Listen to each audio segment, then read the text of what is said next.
Well, thank you very much for inviting me today. I really, really do appreciate it. This is my first time attending this retreat, and it is, the space is just absolutely fabulous, and it's really, really an honor to be here with all of you. I appreciate it. My name's Misti Bruceri, and I am, right now my primary focus is as the coordinator for the investor-owned utilities statewide Reach Codes program. As Sean very, very generously said, I write the electrification ordinances. That isn't true. I work with a big team. And there's a lot of us on that team, and there's a lot of people working on it. The Building Decarb Coalition, TRC, all kinds of folks, the Association for Energy Affordability. We all work on them together and put these together. But I've been doing this for about 30 years, actually, it turns out. And working on Reach Codes for about the last 15, since the 2005 code cycle. So the program works with local governments that want to adopt Reach Codes. And what we do is, essentially what I say is, our goal is to help you achieve yours. And so we facilitate their process. We don't advocate. We don't encourage anything one way or another. We just facilitate what it is they'd like to do. So today I'm going to just give you a little bit of background on how Reach Codes became pretty popular relative to historical trends, and cover a little bit of the impacts of a small speed bump that we hit earlier this year with Reach Codes. Oops, I'm going to trip over this probably before I'm done. And then I'm going to cover basically the options that are available to local governments right now. We had some interesting things earlier, and I'll talk about that, but we still have basically a full suite of options available to local governments to accelerate decarbonization with Reach Codes. Okay, go ahead.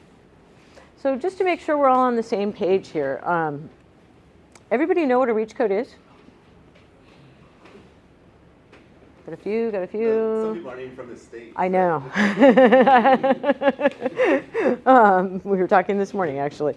Okay, a Reach Code in California, the state allows local governments to adopt amendments to their building code.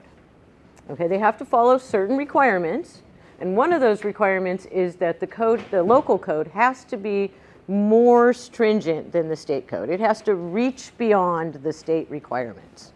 So our state building code are mandated requirements. You have to do them. And this allows a local government, a city, to adopt a code that requires that you actually do better than that you go beyond. Okay? Historically, in California, we have about 550 local governments in our state. And historically, we've had somewhere around 15 that adopt Reach Codes in each cycle. It's been a very, very, very small group of cities, generally those that are pretty well known to be pretty progressive, actually. Berkeley, Palo Alto, Marin County, City of Davis. Those folks, those are cities in this state that have always exceeded the minimum. They've always gone beyond. When we used to try to get folks to adopt Reach Codes, we often got, but we're not Berkeley. So that was the answer we received for many years. You've heard it too. Okay. But in the past decade or so, that really began to change. And so I want to just kind of look at the trends that fed that a little bit. If you could go to the next slide here. This is a little bit busy for the size, but what you can see is these are the last 4 code cycles that we've been through, starting with 2013, 2016 cycle, 2019 cycle, and our current cycle, which is the 2022 cycle. Each cycle has a different color, okay? And then these are the individual years and the number of jurisdictions that adopted a Reach Code in each year, okay? This cycle here is what it used to look like. This blue, all the time, okay? For those of you that are out of state or aren't familiar with the Energy Code, I like to tease the CEC a little bit about this, but in order to simplify things, we call the code by the year it was adopted, which has nothing to do with the years that it's effective, okay? And so the 2013 standards are actually effective between 2014 and 2016. They update every 3 years. Okay, and the reason I bring this up is that there's a trend with REACH codes, with local governments that adopt. And you can see in each of these years prior to the code change, there's a few local governments that start adopting early. They adopt before the new code is there. And that way, their code will become effective at the exact same time the state code starts. Okay? And then you can see in this first year of the code, all through here, that is the most local governments adopt in that first year. That's where we're at right now. 2023 is our first year of the 2022 codes. And then that starts declining over time. These amendments have to be updated every 3 years along with the building code. And so in that last year of the code cycle, there's not really a lot of gain. You know, it's a lot of work to adopt the code and you really just don't get much back. So what you see though is in this 2019 cycle that things really, really changed here. They started growing a little bit in 2016, but in 2019 there was a huge change. And that was fueled by a couple of things. One of those is something that David mentioned, actually, the decline in the price of PV. That made PV much more attractive, and REACH codes look much more attractive as well. The other is that our building code in California has always favored natural gas. It always was a natural gas type building code. And in 2019, we actually got a baseline that was all electric. And so they put both types of designs on the same footing. And that really spurred a lot of activity with electrification. At the same time, there was a lot of stuff starting to happen in many other areas. And the electrification activity just started booming through here. Okay? And then it kept going. It kept going in 2022. 2022, you can see this is a huge spike of local governments that are adopting early. Okay, and then early 2023, the momentum kept going, and then that happened. We got the Ninth Circuit Court decision. Okay, so what happened is in 2019, Berkeley adopted what they called a gas ban. Okay, they said no new buildings can have gas attached. They were almost immediately sued by the California Restaurant Association. They won that lawsuit in district court. They prevailed. It appeared that they were going to continue to prevail. The decision, if you read it, was pretty straightforward. People were not divided. However, oh, go back, please. We're not quite there yet. However, it was appealed. And we waited a long time, and in April we got this decision, and it really just felt like they just came up behind us and just knocked the ball out of everybody's hands. We all were just taken aback. It was a very surprise decision, and it sent kind of the REACH codes world into a bit of a tailspin. We had cities that have rescinded their ordinances. We've got a lot of cities that are really not saying what they're doing. And there's good reasons for that. They're really just kind of keeping things quiet, and they're mostly enforcing unless they get a lot of pushback, is really what we've kind of been able to figure out. But it sent us into a bit of a tailspin as well. And so we spent a lot of time going through the ruling and going through the laws. There's a federal law that says that states and local governments are not allowed to adopt building codes unless they meet certain requirements. The federal government actually in our country here regulates the efficiency of appliances and equipment, most appliances. States and local governments can't adopt their own efficiency requirements for those, okay? And that's effectively what the California Restaurant Association said Berkeley was doing, is they were violating that requirement. And so we went through, and what we actually were able to determine a few things that we think are actually true about those requirements. From our perspective, the ruling was really hard. It really put just a kink in everything everybody was doing in REACH codes. But what has actually been more difficult is that the decision created more questions than it answered. It wasn't definitive. We cannot now say, okay, fine, we had this ruling, here are the lines. We're not sure still, okay? So we started looking at the rules, and there are many rules, and I realize this is really, really small, and I apologize. But energy reach codes have to meet certain requirements, okay? The state has a couple of requirements. I'm not going to go through them all, but two that are specific to energy reach codes is they have to be cost effective, and they have to reduce the energy use beyond what the state requires, okay? But then there's these preemption requirements, and there are 7 of them. First one we see all the time. This is one that almost everybody's familiar with. States and local governments cannot specifically require that somebody use high efficiency equipment. You cannot say you must use a SEER 16. Just can't do it, okay? We're all pretty familiar with that. So in order to determine that cost-effective path, you have to use standard efficiency equipment. There has to be a path for people to use that equipment. That's all fine. There's still a couple of more that have come up. Actually, we're aware of, but haven't been the highlight. And these are becoming a little bit more meaningful now. The second one is that the objective of your code has to be stated in terms of energy or its equivalent cost. So you cannot, as a local government, adopt a REACH code that is specifically based on reducing emissions as an amendment to the building code. There's other avenues, only talking about this one, okay? But you can't say we are adopting this code to reduce emissions. You have to have an energy goal, okay?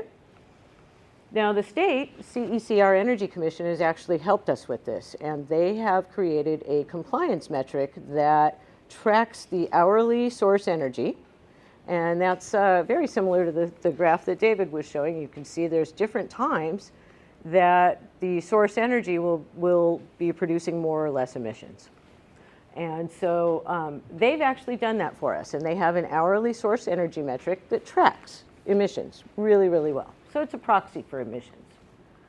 This one has come up as well. Now, it also says the credits have to be on a 1-for-1 equivalent cost or savings basis.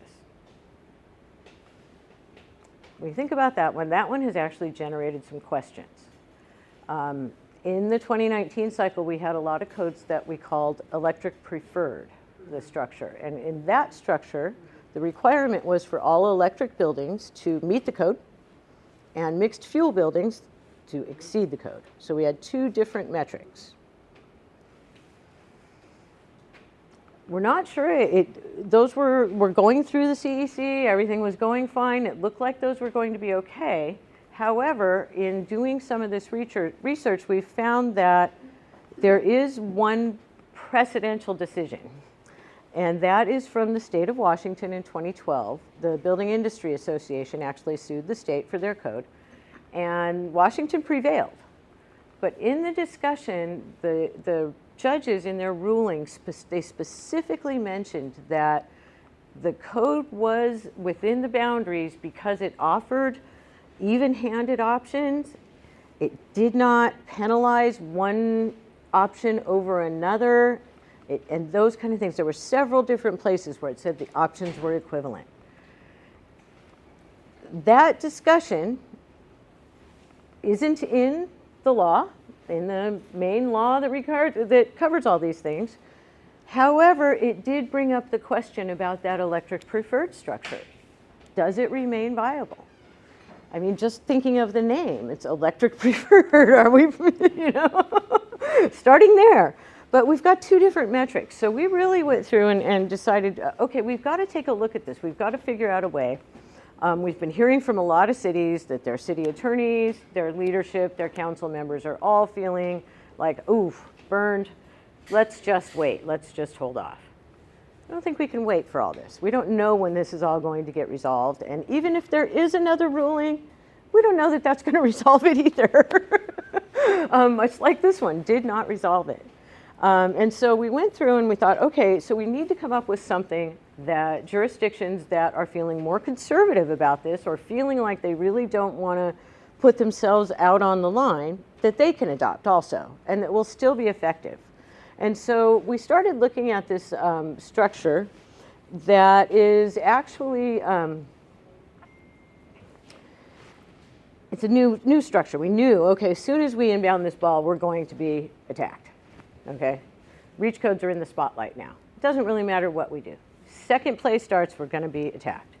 So we started looking at this, and we came up with this structure. If you go ahead and go to the next one, that we're calling right now the single margin approach. It's the same structure, actually, that the state has proposed, only it's a lot more aggressive. Okay? It actually effectively is an electric preferred type structure, but it creates that preference based on the state code and the way the state code is structured. Okay? And we'll get there in just a moment. So what we've done is this has one higher energy, higher performance requirement for everybody. Doesn't matter what the design is, you have to meet the same reach. Okay? And then it's based on source energy. Now, David talked about the emissions and associated with the grid. We talked a little bit about that being a proxy for emissions. And because of that particular metric, what happens is that the all-electric design can exceed the code much more easily.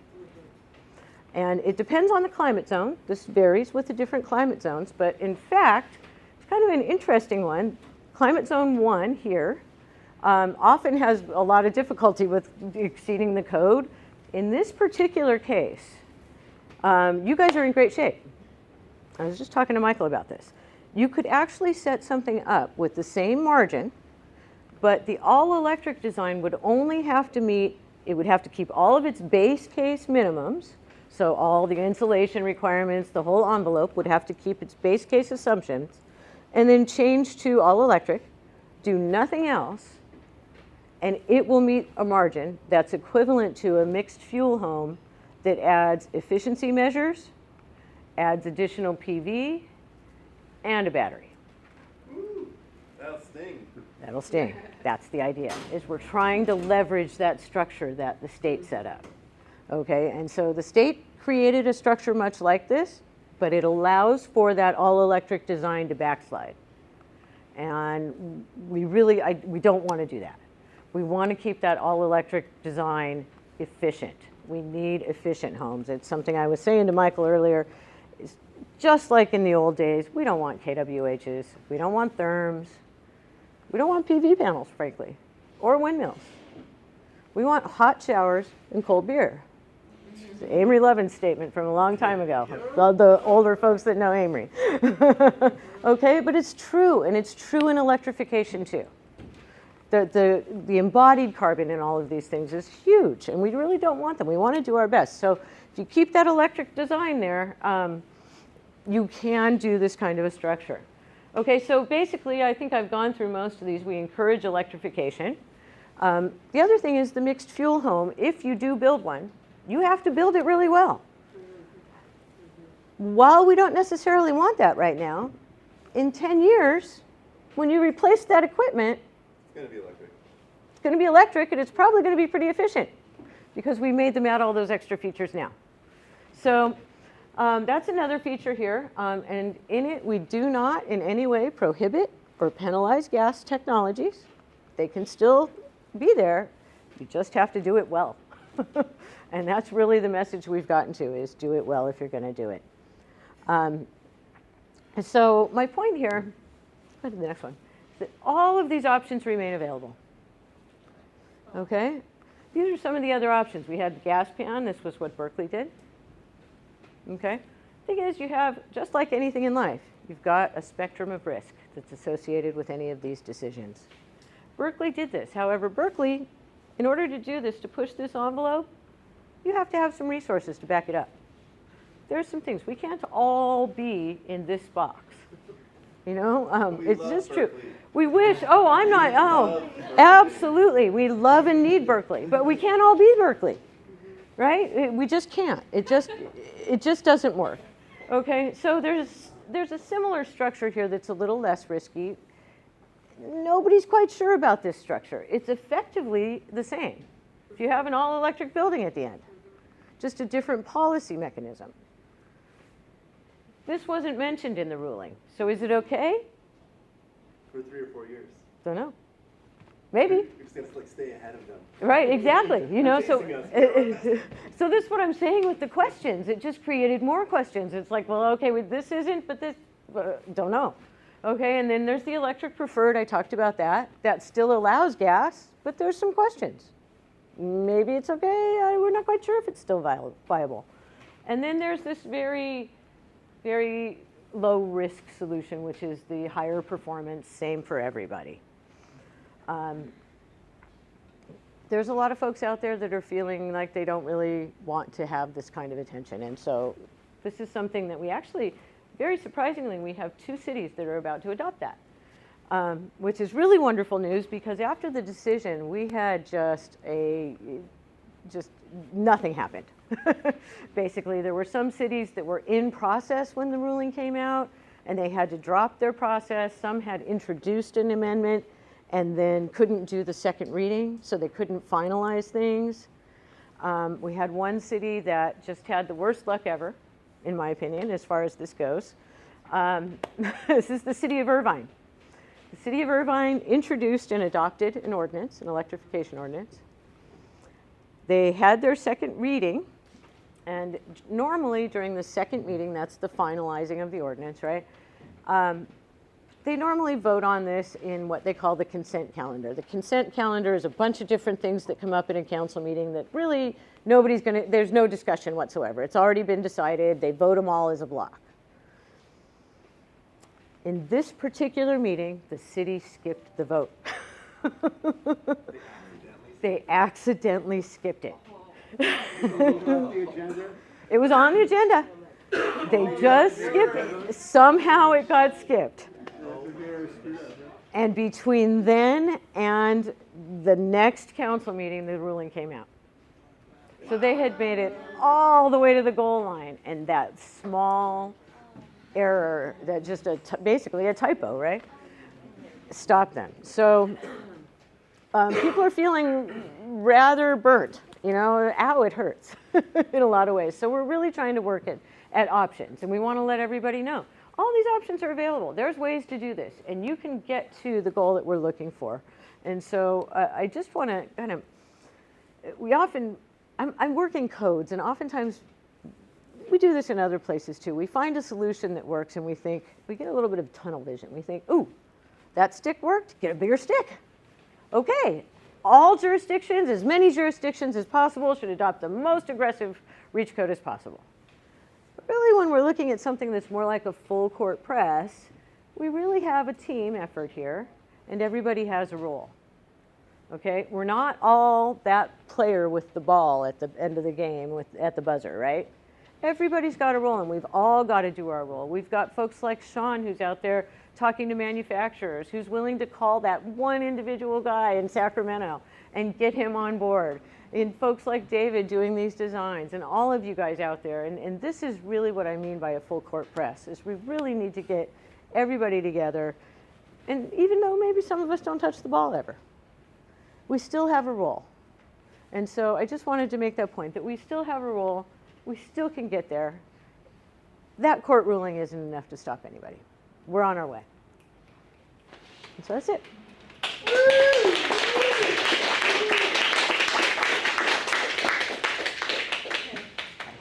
Got a couple questions. Yeah. I haven't been following code for a while, but it's frustrating. Code? The code, yes. Yes, it's I frustrating. agree. But at one point, there was talk about multifamily having its own code. Yes. And then I talked with several people at CEC about, why don't you create a performance-based code instead of the prescriptive code that doesn't work for obvious reasons. But the response I would get was that they couldn't go to a performance-based code for a variety of reasons, what they were empowered to do and so forth. So on your slide, you were talking about performance-based code, which in other areas of the country where they prescribed where the code's going, the builder community said, great, you told us where you want us to go, we'll figure it out. Which was low risky, and it mobilizes everybody along the same way. So I'm just curious, is there a 2023, 24 code for multifamily? And then how is performance-based code in a prescriptive-based environment? How's that conversation go? It's happening. actually. But yes, okay, so the multifamily does not have a separate code. In the past, the way that the Energy Commission dealt with multifamily properties, they separated them out into what they call low-rise, 3-story or less, and high-rise. And they said, well, low-rise is more like single-family homes. High-rise is more like business, not more like non-res. So they split them up, and that's how the requirements were. Of course, that meant they fit nothing, right? So now they've taken them and they've created their own section in the code for multifamily. That is basically, I think, a 2-cycle process. This first cycle is pretty messy, and there still are some of those divisions in the low and high rise, and you can see that, but it's starting to come together. By performance-based, do you mean actually looking at the building's performance over time, existing buildings? The CEC is not going to adopt that in the next code cycle. There are a lot of conversations around it. There are Senate bills. There's all kinds of efforts going on. There are some cities that are working together. So there's a lot of people working on building performance standards, but the CEC is not going to be adopting that as the code at this time. It's going to stay a paper-based code. The performance I was talking about there is within the code. They offer either, when you go to comply with the code, you can meet every single item on this list, this prescriptive list, or you can meet a certain level of performance, and you can choose how you do that. And that's the performance they're talking about. It's still based on paper. Is that the performance is projected with CBEX in their black box tools? Right, it's modeled performance. Because Open source now. but 40 languages. Open doesn't the source model black box. still I like it. doesn't the model still have some deficiency and more yes. progressive solutions? So Yes. it can't model a more progressive solution? In some cases. Or passive house design, so how We've do run you- into that difficulty, actually, yes. And it doesn't recognize the passive house design. You're absolutely right. It's the code. It's still what we have. I'm not sure really the best way to get that improved. I know the CEC has tried a lot, and they are adding more and more capability to model, like more central heat pump water heating and things like that. But I think it's always going to be behind. With that, because there's massage therapists waiting out there for you. Go. Please approach Misty afterward. I'll get your talk to you questions forever going. if you want. But Keep your questions. please, some of you go out there and just throw yourself out on a table, and this is Come your on, official one lunch hour. sacrifice. All right, thanks, guys.